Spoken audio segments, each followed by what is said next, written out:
కవిత కూడా మార్చి 15వ తారీఖున అరెస్ట్ అయ్యి అప్పటి నుంచి ఆమె దాదాపు 5 నెలలుగా జైల్లోనే ఉన్నారు, తిహార్ జైల్లోనే ఉన్నారు.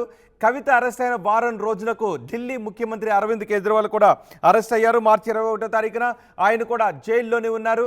లోయర్ కోర్టులో వారి బెయిల్ పిటిషన్స్ తిరస్కరణకు గురవుతూ ఉన్నాయి.